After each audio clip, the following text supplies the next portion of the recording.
Okay, welcome back everyone. So in this lecture we are going to create two programs. One will be the server which will be listening for incoming connections, and the one will be the client that will be trying to connect with our server.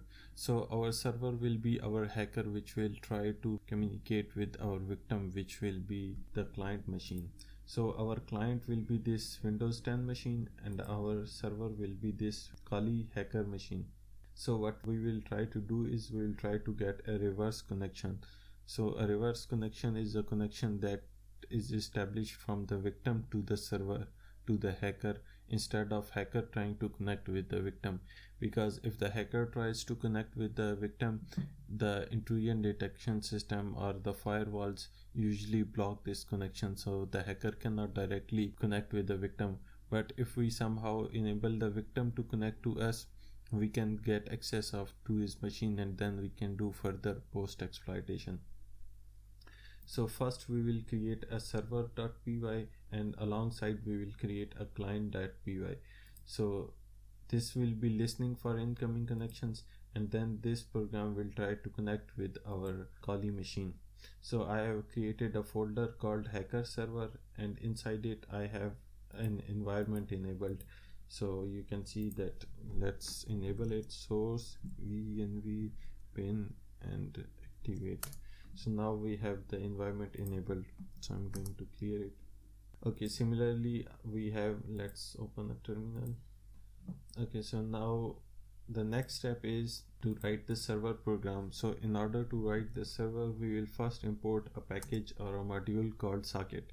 This is a built-in Python module, so you don't have to install it. Once you have it, you will require certain things in order to connect. So first thing is you want to know the server IP. So this is the server machine, and in order to know the server IP, you can write sudo ifconfig and then enter the password, and you can see that we get this IP. So I'm going to copy it, and I'm going to create a variable called server IP, and I'm going to paste it here. Then you have to create a server port variable. So this will be the port number that we will be listening to. So this will be of type integer. So I'm going to listen on port 8080. Once you have that, we will start creating our program. So I'm going to create a main. So this whole line tells the compiler to start execution from here, so it knows that the main program starts from here. Okay, first we will create a socket object, and then we will create a listener. So in order to create a socket object, we can use socket.socket, and then we require certain parameters. So the first thing is that we want to create an IPv4 communication, because we want to create a TCP socket, and this TCP socket will work with IP addresses of type IPv4. So if you know networking, you know what a what an IPv4 or IPv6 address is. So this address is IPv4. It's a 32-bit number. So first we will provide this. So we can say socket.af_inet. So this tells the compiler to select the IPv4 version, and then we can give another variable .sockstream. So this tells the compiler to use TCP streams, and then this is going to return an object called let's call it sock. Okay, once we have created this socket object, we need to bind it with this server IP and server port. So in order to bind it, we can simply say sock.bind, and then we have to provide the address. So the address would be the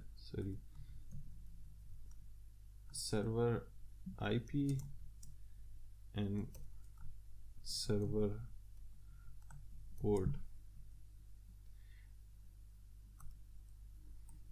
Once we have bind this IP with our socket, the next step is to simply listen. So we can say sock.listen, and then we have to provide some parameters here. This requires a backlog. Backlog means that you can see that it requires a backlog. So backlog actually means how many connections it can put in a queue before it starts disconnecting clients. So for example, if you have 5, backlog as 5, so it will queue 5 connections, and if there is a 6th connection, it will drop this connection. So we will put 5 here, or you can put 1 here, it doesn't matter. Okay, now we have created a listener. So now our next step is to accept this connection. So we can say sock.accept,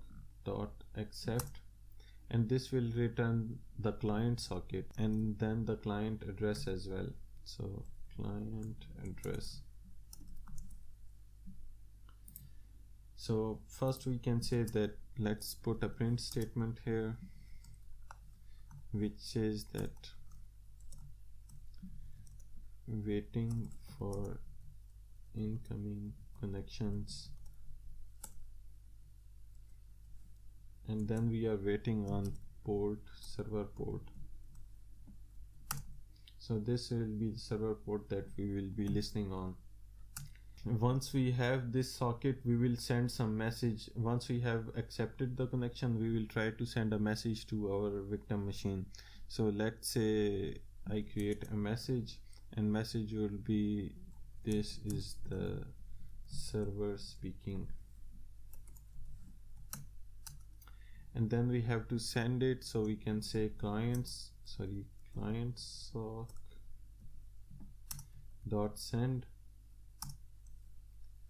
and this is a string, but we can send bytes. You can see that it requires data in bytes format, so we can say message dot, and you can see that we have an encode function. So we can call this function and it will convert this string into bytes. So now we have sent the message. The last step is we simply have to close this connection. So we can say client socket dot close, and this is same as file handling. So if you open the connection, you have to close it. So now we are closing the connection here.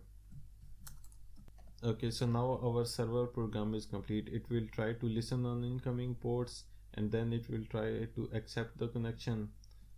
Or we can also, let's cut this here, put it here, and we can also put the client IP here as well. So we can say client underscore address. So we'll print both the client IP and client port the listening port as well. Okay, so that's it. In next lecture we will try to write the client.